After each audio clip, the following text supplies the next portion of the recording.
Alors le père Sevé m'a gentiment demandé un jour « Serez-vous disponible et favorable pour une intervention de votre part sur ce que la figure de Pierre Fabre a à nous dire, laïque comme jésuite, des deux provinces différentes pour aujourd'hui et les aventures qui nous attendent, qui attendent la nouvelle province ?» Alors, comme j'ai récemment travaillé un peu sur Pierre Fabre, et que j'ai encore présent à l'esprit les résultats des dernières congrégations générales, j'ose me hasarder à essayer de comprendre avec vous ce que la figure de Pierre Fabre peut bien dire à un jésuite aujourd'hui.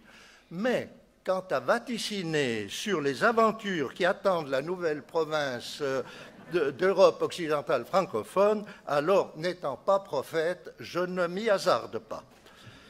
Alors, une première chose qui m'impressionne, c'est une certaine analogie entre l'environnement politico-religieux dans lequel Pierre Fabre a exercé son ministère et celui dans lequel les jésuites sont appelés à travailler aujourd'hui. Au XVIe siècle, l'Europe est en ébullition et Pierre Fabre parcourt les principaux pays d'Europe agités par des convulsions politiques et religieuses héritées de la Renaissance et qui prend le relais du Moyen-Âge. Et c'est un monde nouveau qui est en gestation. Je ne le décris pas, hein, mais je le mentionne.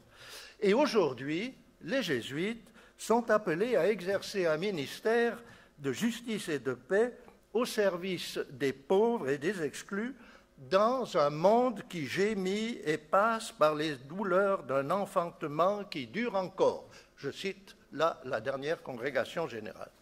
Voilà. Alors, qu'est-ce qu'on va retenir de Pierre Fabre? Alors, parmi les nombreux traits qui dessinent le portrait de Pierre Fabre, je vais retenir 5 traits caractéristiques qui me semblent particulièrement inspirants parce qu'ils rejoignent l'idéal du jésuite tel que les 2 dernières congrégations générales l'ont esquissé. Alors, voilà les 5 points. Un homme mobile, prêt à aller aux frontières. Deuxièmement, un homme enraciné dans la compagnie en communauté de discernement. Troisièmement, un homme de feu, passionné pour le Christ, qui regarde le monde d'en haut et dans son ampleur. Quatrièmement, un compagnon dont la vie et l'apostolat sont structurés par les exercices. Et cinquièmement, un homme de dialogue et de discernement au service de la réconciliation. Voilà les 5 points, hein, comme les 5 doigts de la main de monsieur et madame de hier. Alors, premier point, un homme mobile prêt à aller aux frontières. La première chose qui frappe chez Pierre Fabre, c'est évidemment sa mobilité. Le père Santa Cruz écrit « Il semble qu'il soit né pour ne rester en place nulle part ». Et contrairement à Ignace, qui passe toute la fin de sa vie à Rome sans bouger de Rome, en gouvernant la compagnie, eh bien Pierre Fabre a mené une vie vagabonde au point de donner l'impression d'être un inconstant, dit-il lui-même. Après quelques mois passés à Rome, où il enseigne d'ailleurs la théologie positive à la Sapienza, et il fait fonction de secrétaire d'Ignace, après quelques mois passés à Rome, il va entreprendre une vie itinérante qui va le conduire durant 7 ans sur tous les points chauds où se joue l'avenir politique et religieux de l'Europe. Il est d'abord 1 année et demie avec la Inès à Parme, ensuite on l'envoie accompagner le fameux docteur Ortiz, représentant de Charles Quint, à Worms et à Ratisbonne. 9 mois plus tard, il part pour l'Espagne, voyage de 2 mois. Hein. Il reste 6 mois en Espagne, on le rappelle en Allemagne. Après 3 mois en Allemagne, on l'envoie au Portugal. Il repart pour l'Espagne, on le rappelle à Rome pour aller l'envoyer au Concile de Trente, et alors il meurt d'épuisement. Il meurt... Oui. Ben oui. Ce que je ne vous souhaite pas. Vous voyez, c'est un ouvrier apostolique, un simple ouvrier apostolique disponible pour toutes les missions qu'on lui confie. Alors, on ferait un peu plus lentement parce que la traduction ne suit pas et le Père Général ne va pas en profiter. Che seria una lastima si usted no podía oírlo. Bueno, más despacito. Merci. Simple ouvrier apostolique, disponible pour toute mission qu'on lui confie, il parcourt inlassablement le monde de son époque en dépit d'une santé déficiente, ouvrant des chantiers prometteurs sans jamais avoir la satisfaction d'en récolter les fruits. Peu lui importe alors les frontières politiques, culturelles ou géographiques. À chaque étape, il s'efforce d'apporter le salut de Jésus-Christ. Et de fait, il n'a pas d'autre chez soi que les missions qu'on lui confie. Là est son lieu. Ce que vous avez cité hier, le mot de Nadal, le monde est notre maison. Pierre Fabre l'incarne magnifiquement. Ces continuels déplacements ont impliqué des ruptures douloureuses. Grâce à ses dons de sympathie, Pierre s'adapte facilement et il se fait vite des amis. Il s'intègre dans les pays où il est envoyé et il s'intègre avec bonheur, en Allemagne surtout, qui a toutes ses préférences, au point de souhaiter d'y être enterré. Autant d'arrachements lorsqu'il faudra reprendre la route. À peine un ministère commencé, des liens tissés, voilà qu'une nouvelle mission l'appelle ailleurs. Il lui faut repartir en des voyages incertains, d'autant plus que sa santé est fragile et que des épisodes de, comme on disait à l'époque, fièvre tierce, c'est-à-dire de malaria, l'immobilisent assez souvent, parfois durant plusieurs mois. Et au changement de pays s'ajoute aussi le changement de langue et de culture. Mais il ne s'agit pas seulement d'une mobilité géographique. Pierre est envoyé aux frontières, là où s'affrontent deux mondes, le monde médiéval et celui de la Renaissance, là où se disputent deux conceptions du christianisme, celle le luthéranisme et le catholicisme romain, là où entrent en collision comme deux plaques tectoniques, on pourrait dire, le monde culturel germanique et le monde latin. Et il se trouve continuellement confronté à un monde spirituel, à une conception de l'Église, à une démarche religieuse auquel son éducation, sa sensibilité, ses études ne l'ont pas nécessairement préparé. Si des idées nouvelles le bousculent, son amour enflammé du Christ lui permet de s'adapter et, aujourd'hui on dirait, de s'inculturer. S'il lui arrive de se plaindre, il n'en reste pas moins le jésuite disponible, dont la vocation est de parcourir le monde et d'être présent aux frontières. Cette mobilité est un des fondements de son engagement religieux. De Madrid, où il réside à la cour et où il est choyé en quelque sorte, il écrit à Ignace qu'il préférerait d'un long bout s'en aller partout dans le monde, préparer les chemins de la compagnie. Ce serait, pour ma part, dit-il, une joie de ne jamais m'arrêter en aucun lieu, mais d'être toute ma vie un pèlerin d'un lieu à un autre dans le monde.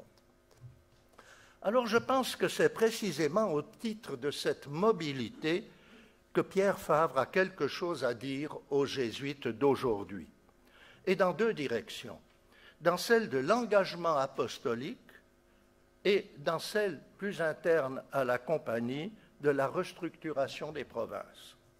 l'engagement apostolique. Pierre Fabre n'a pas d'autre lieu que les missions qu'on lui confie. Dans la mesure où il se situe sur ses frontières, avec son inaltérable bienveillance et une capacité exceptionnelle de tisser des liens et d'opérer des réconciliations, de bâtir des ponts, dirait-on, Pierre incarne cette Église en sortie que le pape François appelle de tous ses vœux. Oser sortir des schémas habituels, des routines rassurantes, des ministères gratifiants que d'autres peuvent très bien assumer, pour s'engager sur des fronts incertains où se joue l'avenir du christianisme. Là, il est un modèle pour nous aujourd'hui. Retrouver la mobilité qui est la mise en pratique de l'indifférence du principe et fondement. Alors qu'il me soit permis de rappeler ici l'invitation de plusieurs fois répétée des congrégations 34, 35, 36 à retrouver l'audace d'aller aux frontières pour annoncer l'Évangile dans des régions ou des secteurs géographiques, culturels ou religieux, spirituels, où d'autres ne vont pas ou n'osent pas aller. Alors, là, Pierre Fabre est un modèle. Deuxièmement, la restructuration des provinces de la Compagnie est l'occasion de nous rappeler qu'avant d'être membre d'une province, un jésuite appartient au corps universel de la Compagnie, comme l'a rappelé hier soir le Père général. Un jésuite, la Compagnie, au fond, n'est pas une fédération de provinces, mais elle est un corps articulé en diverses provinces en vue de la mission universelle. Alors, je crois que la vocation du jésuite et son style de vie devient aujourd'hui un défi à l'étroitesse nationaliste, culturelle ou confessionnelle, qui est une vraie peste aujourd'hui, qui inspire les bâtisseurs de murs. Une tentation dont nous ne sommes peut-être pas toujours exempts. Alors la souplesse exigée par la disponibilité apostolique, la fameuse indifférence, est le défi majeur de la vocation d'un jésuite. Mais on peut se poser une question. Face à une vie aussi mouvementée et aussi mobile, qu'est-ce qui sauve l'unité et la cohérence d'une pareille vie?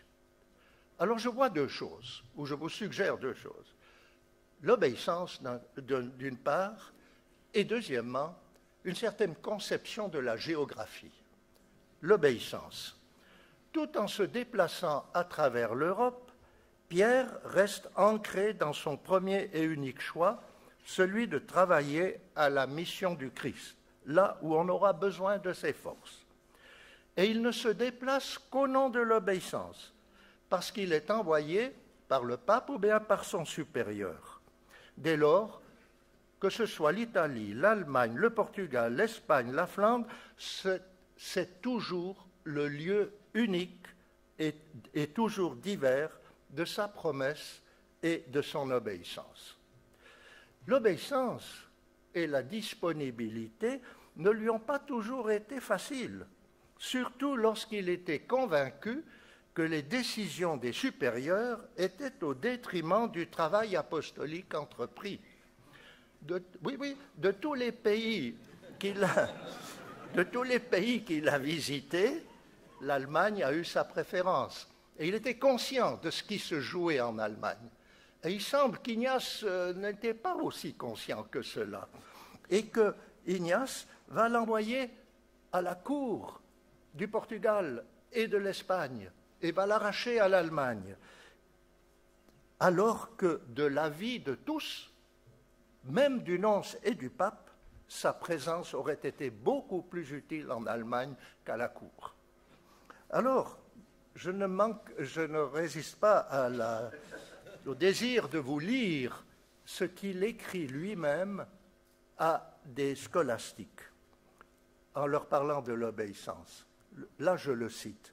« Supposez qu'il arrive que celui qui obéit veuille entreprendre quelque chose pour des motifs de charité, avec le désir de produire beaucoup de fruits prévisibles, et que l'obéissance lui ordonne autre chose, sans fruit apparent, il sera bon de penser que l'on n'a pas fait le vœu de produire des fruits de charité, mais d'obéir et de considérer, et là ça va très loin, et de considérer que l'homme ne fait pas le vœu de sauver les âmes selon ses désirs, ni même conformément aux désirs que notre Seigneur lui inspire, mais de faire ce qui lui est ordonné par ses supérieurs.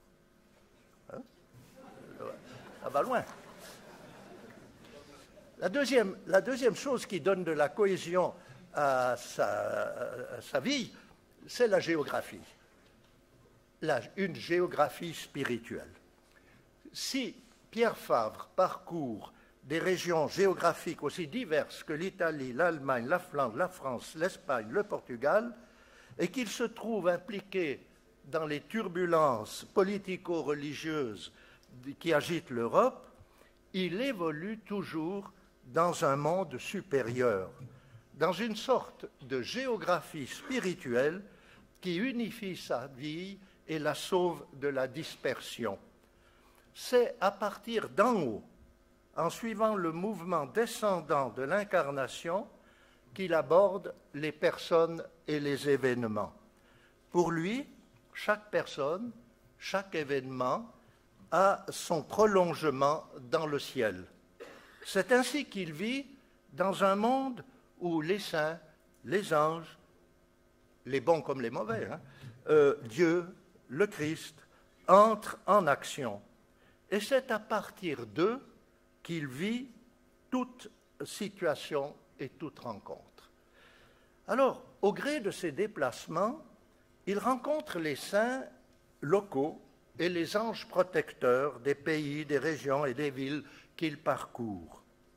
En Italie, en Allemagne, en France, en Savoie, en Espagne, il passe en revue toujours les saints que l'on fête dans les diverses villes qu'il traverse et où il travaille. Ils sont pour lui des fidèles compagnons, efficaces, sur lesquels il peut compter. Il les prend pour avocats, et ses bons esprits aplanissent son chemin, ménagent des rencontres fructueuses, préparent les cœurs auxquels il va s'adresser. En un mot, il facilite son apostolat. Et ses retrouvailles avec les habitants du ciel jalonnent sa route avec une telle précision qu'on pourrait dresser un atlas céleste de ses voyages. Et cette habitude d'approcher les pays et les personnes à partir d'en haut, en compagnie des anges et des saints, eh bien, lui interdit une approche partisane et polémique. Chaque événement, chaque rencontre, n'importe quel lieu, acquiert à ce moment-là une dimension universelle à l'image du salut apporté par le Christ. Et Pierre aborde alors les personnes sans considérer leurs défauts, comme il dit. Et il échappe ainsi à la myopie dogmatique, moralisante ou canonique qui inspirait de nombreux les adversaires du luthéranisme à l'époque. Cette largeur d'esprit nourrit en lui une étonnante liberté spirituelle et jointe à son naturel doux et bienveillant, elle le préserve de toute étroitesse idéologique, ce qui n'allait pas de soi dans le climat passionné de l'époque. Alors, pour personnel que soit cette attitude et la pratique de piété qu'elle inspire, je crois qu'elle n'est pas anodine. Je crois même qu'elle peut apporter quelque chose aux jésuites d'aujourd'hui, même si leur sensibilité ou notre sensibilité ne nous inspire pas une dévotion ardente pour les âmes du purgatoire ou pour les 14 saints auxiliaires. Mais enfin, il y a quelque chose. Hein, là, voilà. Deuxième point. Enraciné dans la compagnie en communauté de discernement. L'individualisme est un danger récurrent qui menace les jésuites. Foi d'ancien provincial. La variété des apostolats, la spécialisation qu'ils supposent, les engagements qu'ils exigent, exercent plutôt une force centrifuge sur les communautés.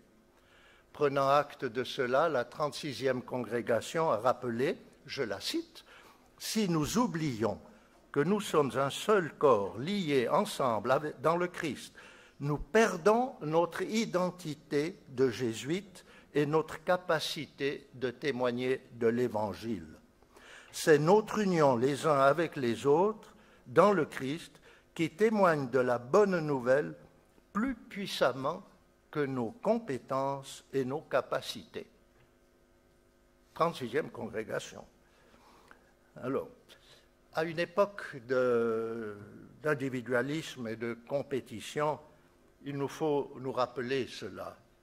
Alors, même s'il a vécu seul, éloigné de toute communauté, Pierre Favre n'est pas un individualiste qui n'en fait qu'à sa tête.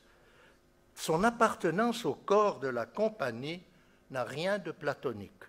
Malgré l'éloignement géographique, il a participé activement et fidèlement à toutes les étapes décisives de la fondation de l'Institut. De Worms, il a pris part à l'élection du premier supérieur général. Il a fait ses vœux tout seul dans une église. Il donne son approbation pour le travail des constitutions. Et d'ailleurs, lui qui était toujours en route et toujours un peu loin, il est considéré, je cite là un des procès de canonisation, comme le second fondateur de la célèbre religion des révérends presbytes réformés de la Compagnie de Jésus. Le second fondateur. Bien que toujours en route, il se préoccupe continuellement des communautés, jusque dans les détails quotidiens. En Allemagne, en Flandre, en Espagne, il renforce les communautés qu'il rencontre et qui existent déjà, et il en fonde de nouvelles.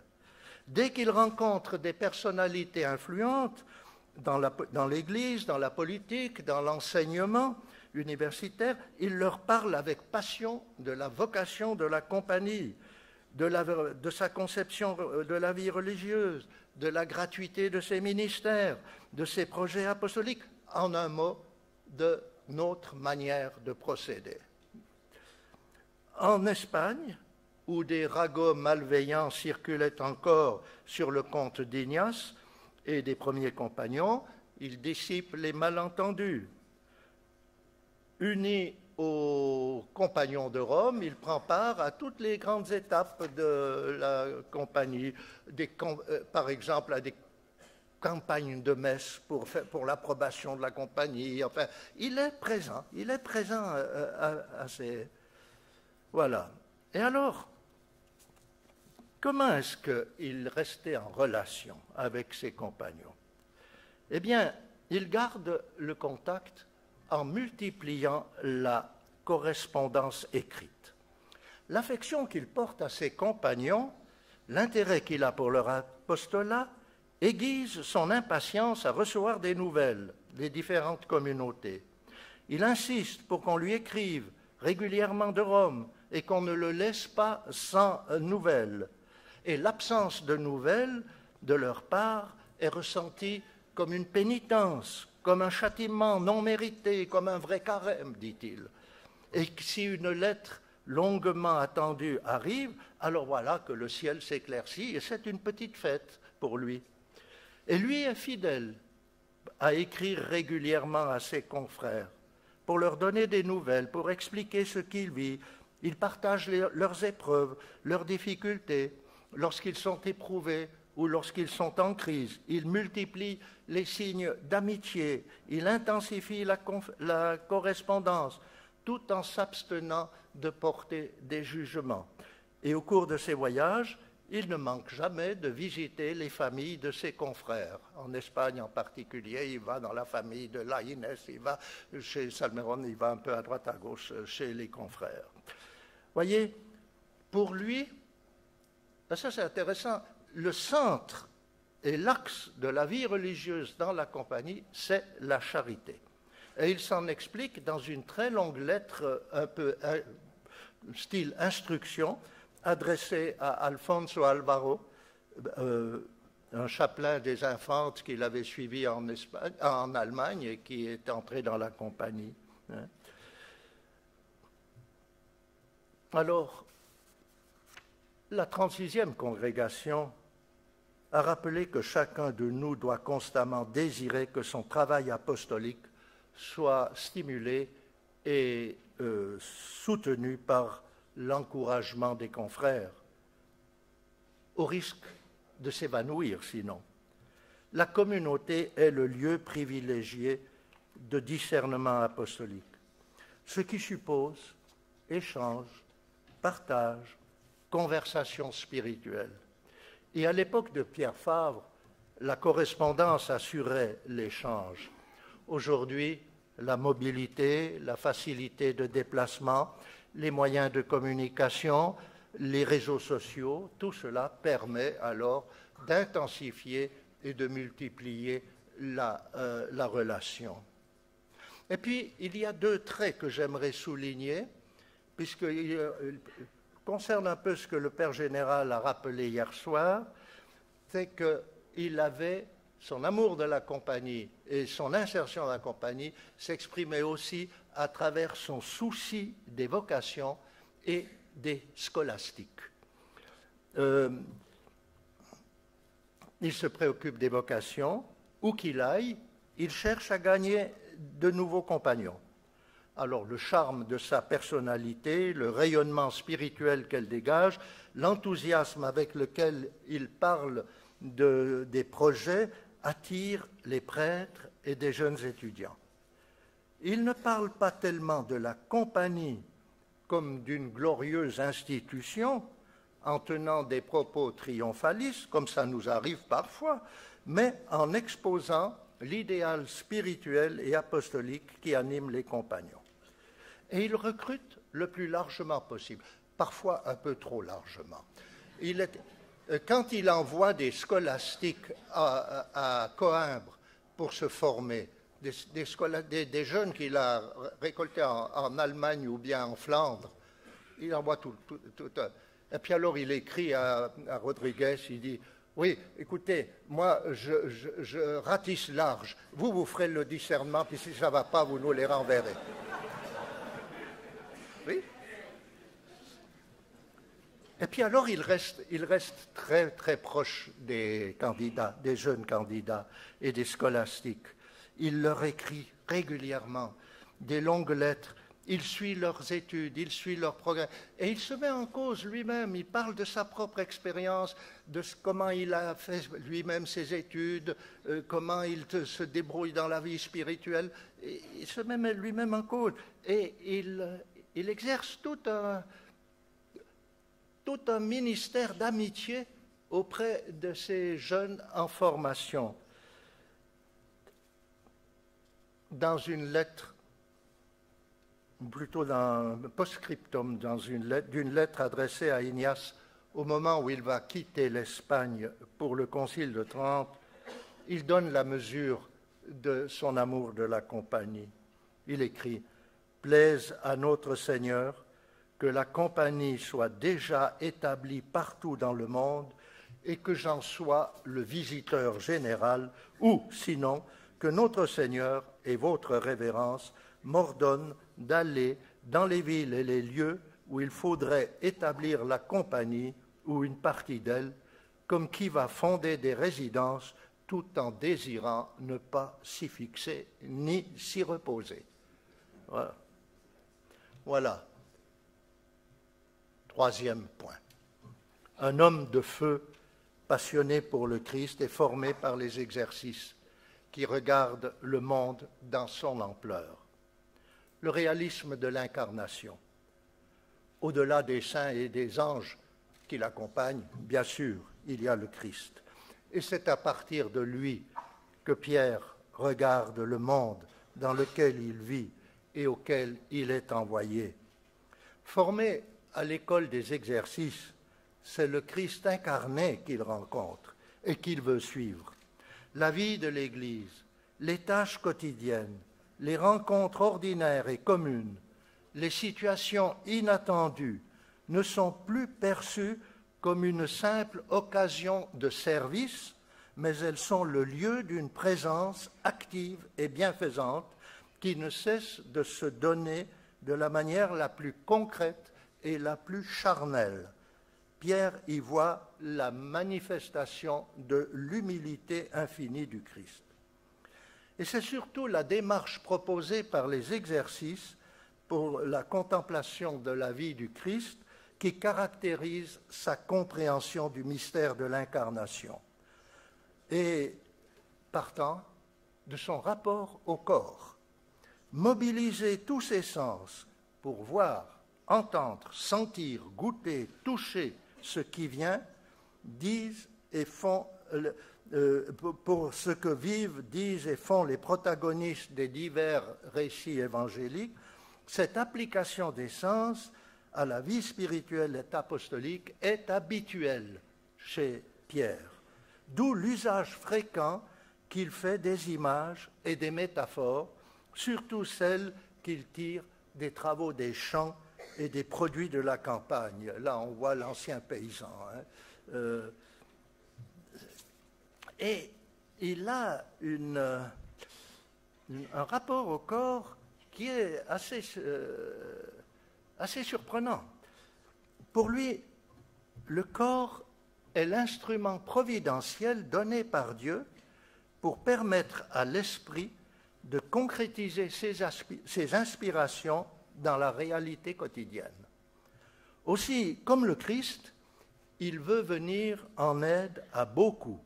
Et il dit, qu'est-ce que c'est venir en aide? Mais c'est les consoler, les délivrer de leur maladie, les libérer, les fortifier, leur apporter la lumière, non seulement en matière spirituelle, mais encore, si cette audace et cette espérance sont permises en Dieu, de façon matérielle, avec tout ce que la charité peut faire pour l'âme et le corps de n'importe lequel de nos frères.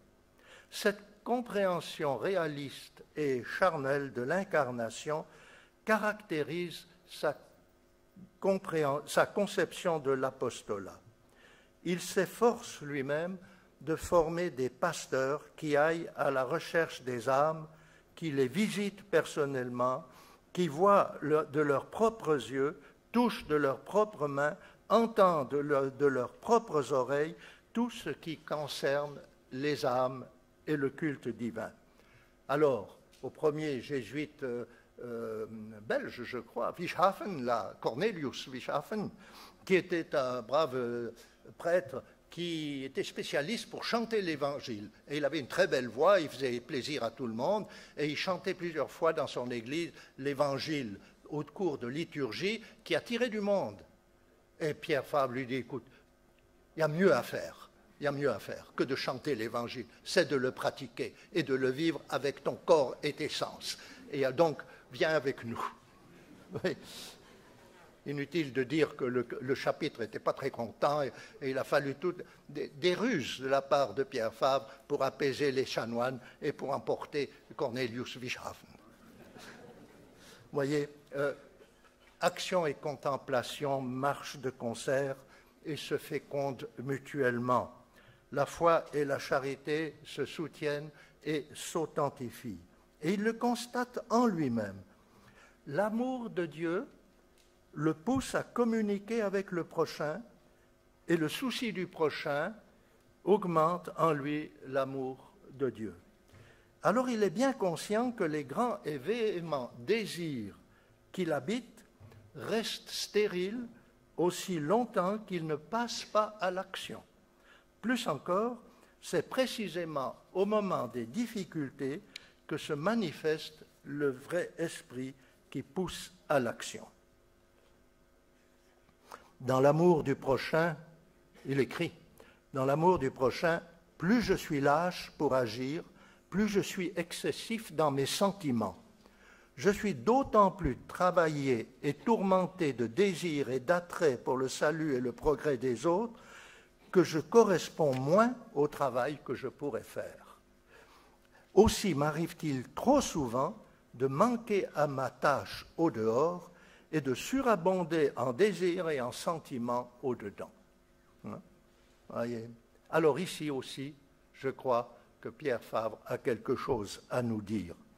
La 36e congrégation générale a insisté sur l'engagement en faveur des pauvres, la pauvreté, sur la pratique de la miséricorde envers le prochain. Et ça, c'est le fruit de la compréhension de l'incarnation et de l'incarnation jusque dans sa réalité la plus charnelle. 4e point, une vie et un apostolat structurés par les exercices. La 36e congrégation générale demande pourquoi aujourd'hui les exercices ne nous changent pas aussi profondément que nous pourrions l'espérer. Le Père général l'a rappelé hier. Et d'encourager les jésuites à un profond renouveau spirituel, à nous approprier toujours davantage le don des exercices que nous partageons avec tant de personnes, en particulier avec toute la famille ignatienne. Reconnu comme docteur parisien, théologien de qualité qui a enseigné l'écriture à Rome et à Mayence, Pierre Fabre a surtout le sens du mystère, une connaissance plus vécue qu'apprise. Certes, il connaît bien l'écriture, qu'il cite abondamment, mais il est surtout un homme d'expérience spirituelle et mystique. Sa relation au Christ et à ses saints nourrit une sagesse qui séduit ceux et celles qui le fréquentent. Sa capacité d'introspection et son attention aux mouvements intérieurs lui permettent de rejoindre ses interlocuteurs au plus profond de leur individualité, là où entrent en jeu non plus des idées, mais des sentiments. Il n'est jamais prisonnier d'une quelconque idéologie. Il est à distance de tout dogmatisme. Il rencontre les personnes là où elles en sont, dans le respect de ce qu'elles vivent et de ce qu'elles ressentent. Là, il se trouve sur le terrain où il excelle, celui du rapport vital au Christ et à l'Église. Dans l'accompagnement qu'il dispense, Pierre Fabre ne part jamais d'une doctrine ou d'un enseignement, mais d'une expérience plus globale qui ne mobilise pas seulement l'intelligence, mais aussi l'affectivité. Sentir est le mot-clé de son anthropologie spirituelle, et il prend le mot au sens que lui donne Ignace dans les exercices. Ce n'est pas d'en savoir beaucoup qui rassasie et satisfait l'âme, mais de sentir et de goûter les choses intérieurement. Alors pour Fabre, la question des structures se posait moins qu'aujourd'hui. Il visait la réforme de vie, surtout celle des personnes en charge de responsabilité, capables ensuite d'entraîner d'autres. Alors, puisque la réforme de l'Église commence par la réforme des personnes, à tous, dès qu'il en perçoit la possibilité, il propose de faire les exercices. Et ce type de ministère a sa préférence, et il y consacre plusieurs heures par jour, même au plus fort de ses occupations. Ignace lui-même reconnaît que de tous les jésuites qui donnent les exercices, Maître Pierre Fabre tient la première place. Et Pierre est à ce point persuadé de leur efficacité et de leur urgence qu'à la diète de Ratisbonne, il souhaite même être accusé d'hérésie à cause des exercices pour pouvoir les défendre publiquement en présence des princes et des gouverneurs rassemblés pour la diète. Ce serait une belle occasion, dit-il, pour que tout ce beau monde prenne connaissance de la valeur des exercices. Sa propre vie spirituelle est structuré par les exercices. Pour s'en convaincre, il suffirait de lire les instructions qu'il a rédigées à l'intention des fidèles de Parme, ou un chapitre sur la foi et les mœurs qu'il a publié à Ratisbonne, ou bien les conseils qu'il adresse aux scolastiques. Partout, vous verrez que l'insistance sur l'examen quotidien, sur la manière de se préparer à la prière, de contempler la vie du Christ, les conseils pour le discernement, les pratiques de pénitence, tout ça, ça sort tout droit du petit livret d'Ignace de Loyola. Et dans sa manière de donner les exercices, ça c'est aussi pour nous peut-être un peu consolant, il fait preuve de souplesse et de créativité, pas du tout de littéralisme, seulement le souci du progrès de ses retraitants. Et comme ce sont souvent des personnes très occupées et en charge d'importantes fonctions, il leur propose ce qu'il appelle des exercices de première catégorie, une forme plus souple, prévue par Ignace, pour ceux et celles qui ne peuvent pas faire les exercices de troisième catégorie, c'est-à-dire dans leur intégralité en 30 jours.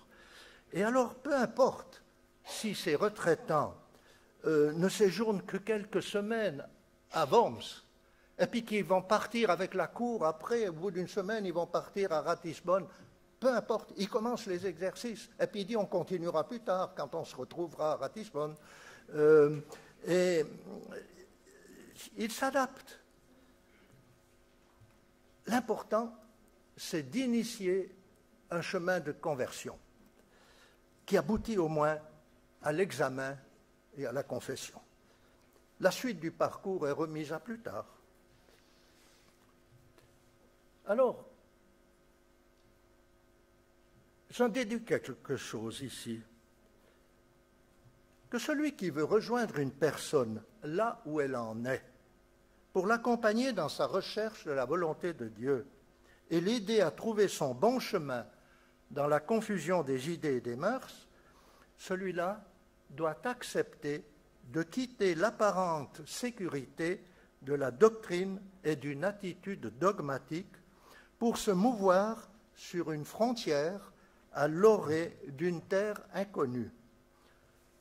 Celui-là se trouve dans une zone où les acquis de toujours et les grands principes théoriques ne s'appliquent pas nécessairement de manière spontanée à une situation concrète. Ils peuvent et ils doivent être parfois remis en question, et l'accompagnateur doit faire preuve d'imagination, de créativité et de discernement. Et qui prétend discerner doit accepter une certaine inquiétude, une certaine intranquillité et avoir le courage de courir un risque. Alors Pierre Favre n'a pas été seulement un homme perpétuellement en mouvement géographiquement, il a été un homme inquiet, hanté par la recherche de la volonté de Dieu, étranger aux solutions toutes faites, jamais enfermé dans un système. Et ici, je pense qu'il se profile comme un guide et un modèle qui peut nous inspirer.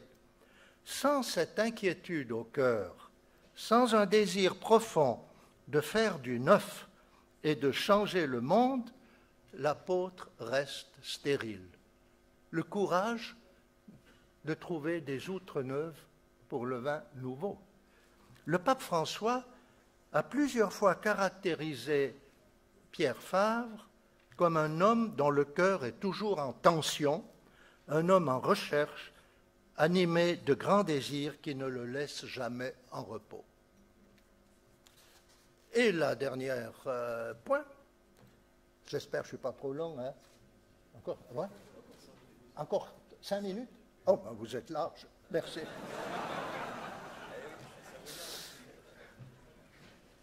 Voilà, un homme de dialogue et de discernement au service de la réconciliation.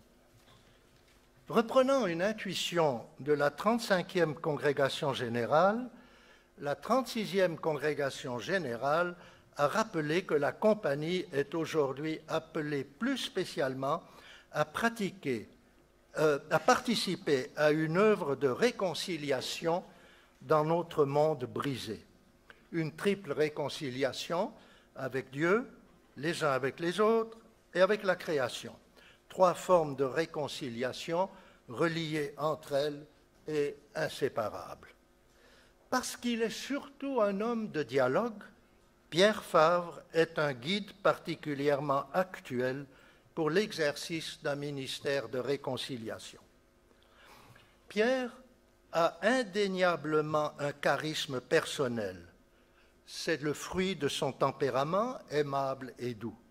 Simon Rodriguez n'hésitait pas à affirmer, je le cite, « Je reconnais franchement que jusqu'ici, je n'ai jamais rencontré personne qui ait reçu à ce point la grâce de traiter avec douceur et amabilité les personnes comme le père Fabre. Je ne sais pas comment il s'y prenait pour se faire ami avec tout le monde et les gagner peu à peu à l'amour de Dieu par sa gentillesse et sa conversation aimable et pleine de douceur. » Un beau témoignage. Alors je voudrais attirer votre attention sur 2 défis emblématiques où Pierre Fabre a plus particulièrement exercé un ministère de réconciliation face aux hérétiques et à l'intérieur de la Compagnie.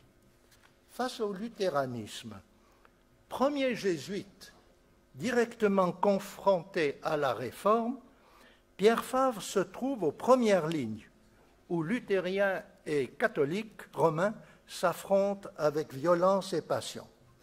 Pierre est atteint personnellement par les excès de l'hérésie. Lui qui est proche de la piété populaire, qui privilégie les élans du cœur, qui évolue dans un monde peuplé d'anges, de saints, qui vit au rythme des fêtes liturgiques, qui a placé son célibat sous la protection de la Vierge Marie, eh bien, il est profondément blessé par les excès d'une réforme qui détruit les statuts, qui saccage les églises, qui supprime la messe, qui abolit les sacrements et le célibat. Et son approche très émotive des mystères de la vie du Seigneur le place instinctivement en opposition avec les enseignements de la Réforme.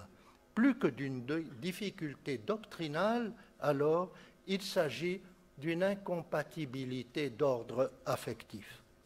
Et pourtant, d'une certaine manière, il rejoint les réformateurs.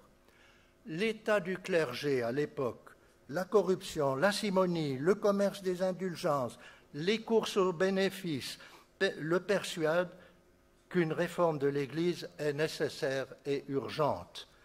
Comme Ignace, Pierre Fabre n'est pas un contre-réformateur, mais bien un réformateur. Face à la réforme, il ne s'est pas barricadé dans une attitude dogmatique comme Johann Heck, par exemple, et certains théologiens officiels de la délégation romaine.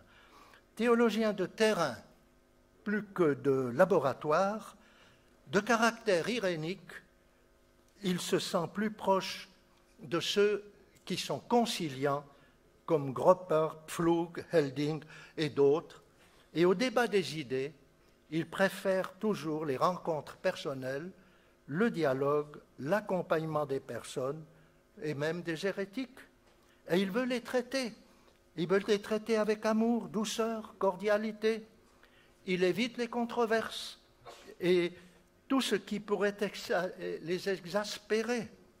Il cherche les points de contact, il s'informe, il demande de mieux connaître ses adversaires. Il lit les écrits des adversaires et il recommande à ses confrères de Rome, s'ils veulent comprendre quelque chose à l'hérésie ou au luthéranisme, eh bien qu'ils lisent, qu'ils commencent par lire les écrits des luthériens. Et il cherche le contact avec la délégation protestante. À Worms, il aurait tellement voulu parler avec Philippe Mélenchon, et puis on ne lui a pas permis. Et tout le monde aurait souhaité que ce soit lui qui parle avec Melanchthon, parce qu'il était plus aimable, plus liant, moins intransigeant.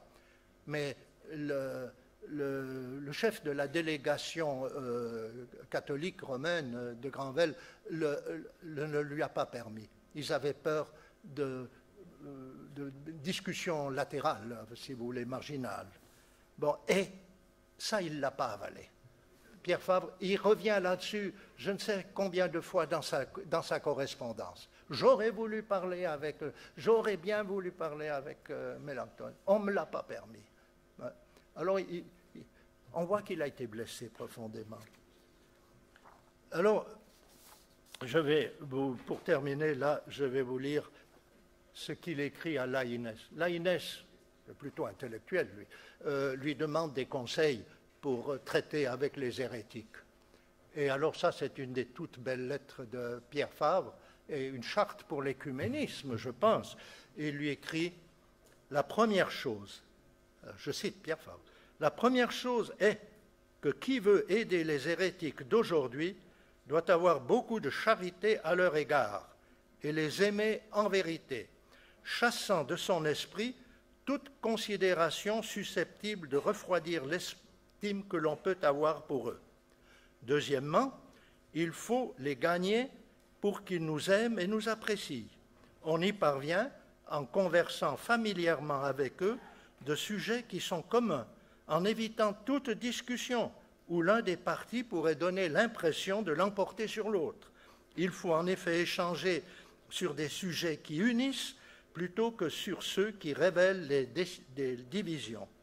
Troisièmement, du moment que cette secte luthérienne est celle des hommes de la dérobade pour la perdition et qu'elle a perdu le bon sens spirituel, avant de perdre le sens de la foi, avec eux, il faut partir de sujets qui relèvent de l'expérience spirituelle pour en venir ensuite à ceux qui relèvent de la foi. Intéressant. Et puis, le deuxième terrain où il est spécialiste de réconciliation, c'est à l'intérieur de la compagnie. Et il fait, je voudrais retenir comme exemple, que je mentionne juste en passant, ses efforts pour apaiser le conflit entre Ignace et Simon Rodriguez. Un conflit important du début de la compagnie, où Ignace avait déjà envoyé au Portugal un ordre de chasser, il l'avait laissé en blanc, l'ordre de chasser Rodriguez de la compagnie. Et Pierre Fabre va à Coïmbra. Dans cette province qui est complètement en désordre, avec beaucoup de difficultés. Et qu'est-ce qu'il fait? Il ne cesse d'envoyer des rapports à Ignace sur tout le bien qu'a fait Rodriguez. Et il dit, si les choses marchent bien, s'il y a encore ceci, s'il y a encore cela, c'est grâce à Rodriguez, etc. Et il ne se permet pas de faire la moindre critique par rapport à Rodriguez. Alors il se dérobe un petit peu en disant, écoutez, ce sera, comment il s'appelle, l'autre, son nom m'échappe, son compagnon, là. Non, hein? Non, Araos, merci. Il dit, c'est Araos qui voit mieux, qui vous informera. Mais lui, et il multiplie alors les lettres à Rodriguez. Et au père Santa Cruz, qui est le recteur de Coïmbra et qui est pris dans la tourmente, il lui écrit de nombreuses lettres. Des petits mots pour lui donner courage. Il voulait démissionner, il voulait partir. Alors il fait tout un travail de réconciliation. Voilà. Alors je vais m'arrêter là. Notre mission nous appelle à aller aux frontières pour annoncer Jésus-Christ et son évangile à une génération désenchantée et qui fait volontiers profession de scepticisme et qui rejette tout ce qui, de près ou de loin, sent le cléricalisme, le dogmatisme et les structures même ecclésiales, au profit d'une spiritualité plus éclectique qui ne supporte pas un enseignement dogmatique. Alors, contrairement à ceux qui sont tentés de se réfugier dans une rigidité cléricale et dogmatique ou canonique, Pierre Fabre nous entraîne sur un autre chemin, sans se laisser arrêter par une institution essoufflée qui, hier comme aujourd'hui, peine à rendre compte de manière acceptable du ministère chrétien. Il incarne l'Église en sortie que le pape François appelle de ses voeux. Pierre Fabre n'impressionne pas comme Ignace. Il ne décourage pas comme François Xavier. Pierre Fabre n'est qu'un simple jésuite, humble, humain, modeste jésuite savoyard. Il reste pour nous un modèle particulièrement stimulant parce qu'il vit simplement une vie de jésuite ordinaire. Et c'est ça sa grandeur, c'est celle de ne pas en avoir. Et il n'a pas laissé derrière lui une œuvre théologique, non, il n'a pas laissé derrière lui, il n'a laissé derrière lui que lui-même. Et c'est pour ça qu'il nous accompagne aujourd'hui. Voilà.